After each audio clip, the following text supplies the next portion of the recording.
Hari ini saya menggunakan sesuatu yang lagi tren di dunia, yaitu menggunakan baju atau kaos warna hijau seperti Zelensky, di mana kita tahu di dunia barat atau sekutu atau Amerika, Zelensky adalah war hero. Saat ini dia diembung-embung sebagai war hero.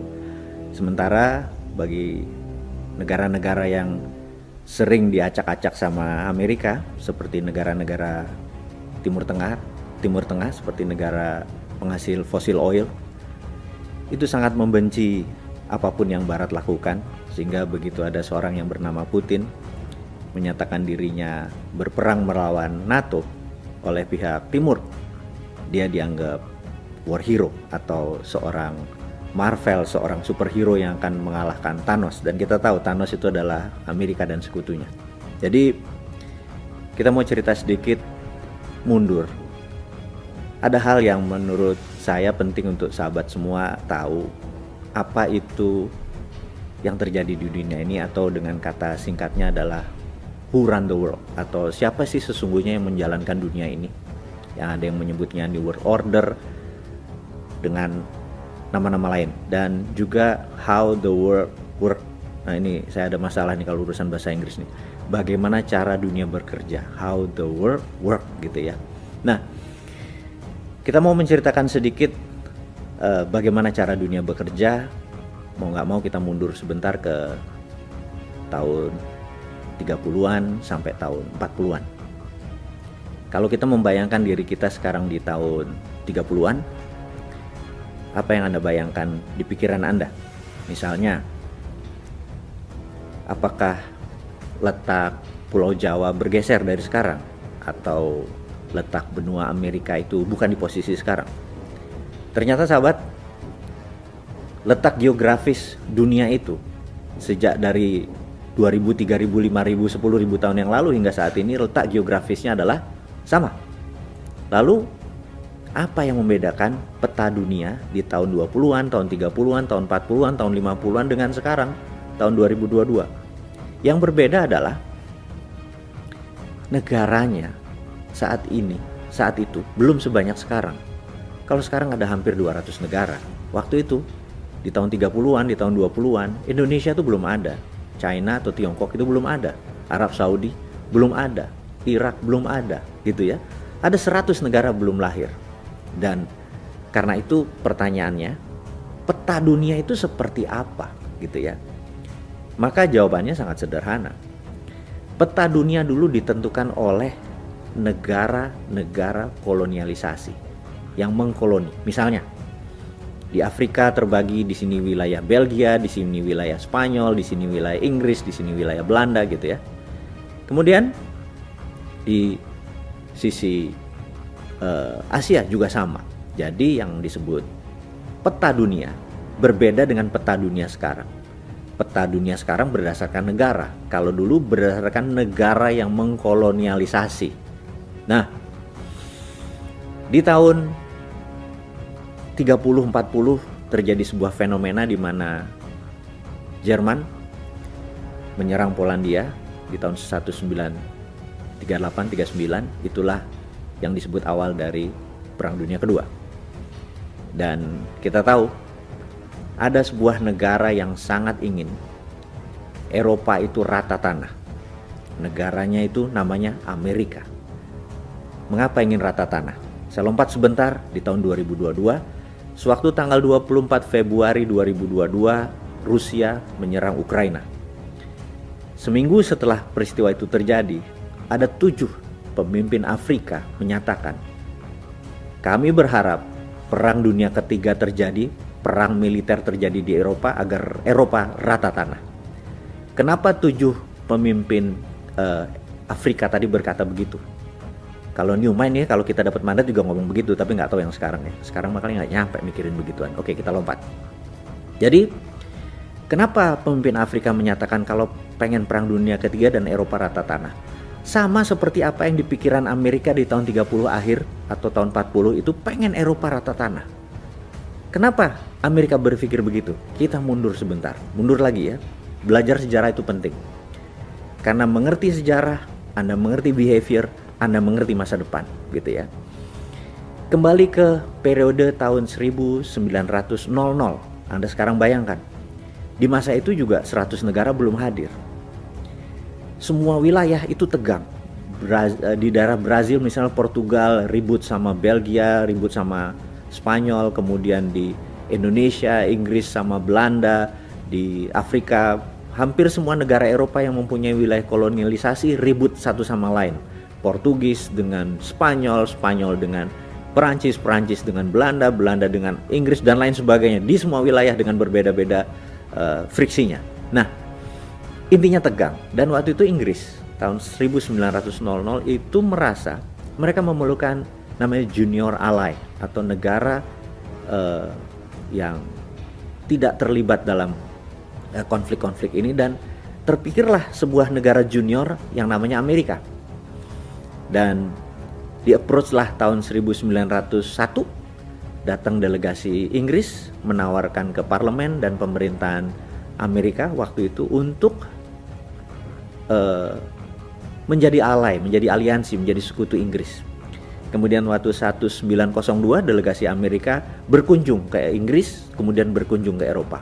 Dan sahabat semua dimanapun Anda berada, inilah dosa pertama dari Inggris yang membuat dunia saat ini terluka. Ini adalah dosanya Inggris sesungguhnya. Kenapa? Karena sejak delegasi Amerika itu kembali ke Amerika, mereka berkata, mereka rapat, mereka menyadari bahwa di Inggris, di Eropa, senjata itu masih satu-satu, door clack gitu ya, masih satu-satu. Sementara di zaman koboi 30 tahun sebelumnya atau 18 sekian, perang saudara di Amerika, itu sudah pakai revolver. Jadi kalau nembak ceklek door gitu ya. Untuk sekedar mengingat, kalau Anda nonton film The Last Samurai itu, kembaran saya di Tom Cruise itu ya, kan Anda tahu dia terakhir di Samurai itu ditembak dengan brand gitu ya, sudah revolver. Jadi teknologi senjata Amerika tuh sudah 30-50 tahun lebih maju dari Eropa. Kemudian kita tahu beberapa tahun kemudian di Festival New York, untuk pertama kali Amerika ada pesawat terbang gitu ya, dan dunia shock sekali, Amerika punya teknologi lebih maju. Kemudian juga kita tahu bahwa ladang minyak terbesar di dunia pada saat itu adalah di Amerika.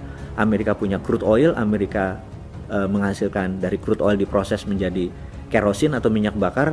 Dan di tahun 1900-an awal itu Rockefeller dengan Shell-nya sudah Rockefeller dengan Standard Oil Company itu sudah menciptakan dari kerosin, sudah menciptakan gasolin atau bahan bakar gitu ya untuk kendaraan Ford waktu itu. Nah, teknologi yang lebih maju ini Amerika sadar, kenapa kita mesti jadi junior alainya Inggris, harusnya dia yang jadi junior alainya kita. Anda mulai paham cara berpikirnya Amerika.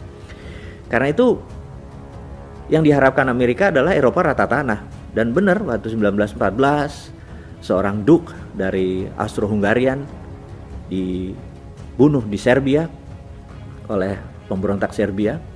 Inilah peristiwa Perang Dunia Pertama, dan Amerika di 1914 tidak ikut-ikutan, 1915 ikut, dia 1916 waktu makin negara makin banyak yang ikut di Perang Dunia Pertama, Amerika nggak ikut-ikutan.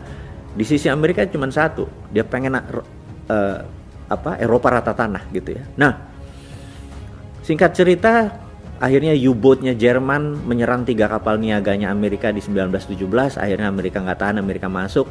Intinya 1918 Perang Dunia Pertama selesai, Jerman dalam pihak yang kalah dan lain sebagainya. Nah, Amerika balik lagi, tapi ternyata Eropa tidak hancur. Kemudian dalam 15 tahun kita tahu Hitler dan Jerman membangun Jermannya dari nol, dari scratch menjadi negara superpower. Kemudian Jerman mulai menaklukkan Polandia. Sama persis seperti Rusia sekarang mengambil Ukraina, karena merasa punya satu ras gitu ya, satu rumpun. Kalau di dalam Rusia sekarang dia menganggap dirinya adalah East Slovak atau Slovak Timur. Yang namanya Hitler juga beranggapan ini satu ras, Polandia dengan Jerman ini. Dan cerita panjangnya adalah gak lama kemudian perang terjadi di Eropa, dan Inggris Sejak 1938, 39, 40 minta Amerika masuk, tapi Amerika cuman separuh hati, cuman ngarepin hancur lo kayak gitu ya. Nah, tahun 42 baru Amerika masuk, itu pun masih di Normandy, belum kemana-mana, belum perang-perang beneran. Dan pada 1944 di kota kecil di utaranya Boston namanya Bretton Woods, ada conference yang terkenal disebut nama Bretton Woods Conference. Berkumpullah 10 negara Eropa dan Amerika tentunya, dan Amerika yang memimpin conference tersebut berkata kepada delegasi tersebut bahwa Anda semua setuju nggak bahwa kita tidak akan ada perang dunia ketiga lagi ke depannya? Jawaban mereka setuju.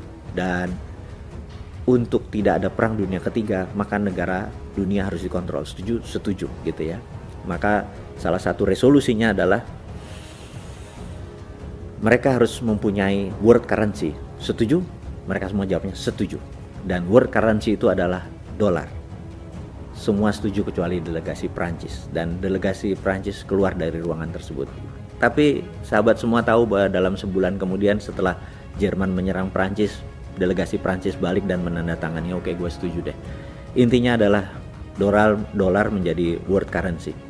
Yang kedua adalah mendirikan World Bank, bank yang untuk mengendalikan peredaran uang di dunia, dan International Monetary Fund atau IMF untuk pelaksanaan lending atau pinjaman. Dan yang menarik adalah untuk sebuah resolusi keluar dari IMF, suara voting itu harus mendapatkan 75% agree baru resolusi IMF keluar. Dan suara hak vote-nya negara Amerika adalah 26%. Singkatnya, kalau seluruh negara setuju itu baru 74%, alias resolusi tidak pernah solid, tidak pernah utuh, kecuali Amerika setuju. Jadi kita lihat bahwa dengan 26% suara itu Amerika adalah pengendali 100% IMF. Jadi itulah, kalau sahabat semua kita buka, inilah yang disebut who run the world, siapa yang menjalankan dunia, and how the world work, bagaimana cara dunia bekerja. Nah, sejak saat itu sebuah buku yang berjudul Long Telegram dari John F. Cannon. Cannon ini mengatakan di dalam Long Telegram tersebut, buku tersebut ada sebuah perkataan yang menarik yang sampai sekarang menjadi foreign policy dari kebijakan luar negeri Amerika adalah penduduk Amerika merupakan 5,6% penduduk dunia, tetapi world wealth atau kekayaan dunia lebih dari 62% waktu itu. Dan kalimat di bawahnya yang menjadi legend hingga saat ini adalah we want to keep it that way forever, atau terjemahan bebasnya adalah kami ingin selamanya mengontrol world wealth, 65% kekayaan dunia tersebut. Dan kita tahu sampai saat ini Amerika merupakan pengendali 65% world wealth. Memang secara GDP dibandingin China mungkin sudah 11-12, menguasai 25-30% kekayaan dunia. Tetapi Amerika memiliki Wall Street, di mana 40% world wealth ada di Wall Street. Kita lihat misalnya saham Alibaba, Tencent, semuanya ada di Wall Street. Itulah yang mengendalikan 40%. Kalau ditambah dengan 25% GDP nasionalnya Amerika, ya masih 65%. Jadi inilah yang menjadikan kita harus memahami who run the world, siapa yang menjalankan dunia. Bukan lagunya Beyonce ya, who run the world girl katanya ya. Ini bukan, ini who run the world adalah Amerika dengan konsepnya Barat. Kemudian world wealth masih dikuasai Amerika. Dan ada sebuah kata-kata yang di serial video Bosman nanti akan kita urai, bahwa who control food, they control people. Who control energy, they control country. Jadi jangan heran 80% energi dunia Amerika masih yang megang. Saya rasa itu dulu untuk hari ini. Terima kasih. Sukses buat Anda semua. Salam sehat.